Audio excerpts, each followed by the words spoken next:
Thank you so much for joining us tonight for this very special swap meet focusing on the topic of inclusion.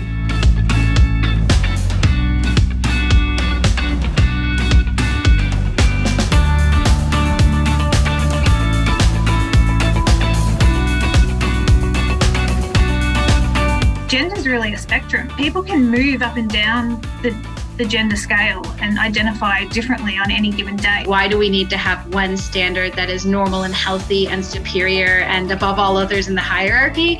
And can we move towards instead celebrating the diversity of humanity as a whole? We all have an opportunity to be really aware of how people are impacted around multiple different facets of life. Agility, innovation, creativity is what we need now.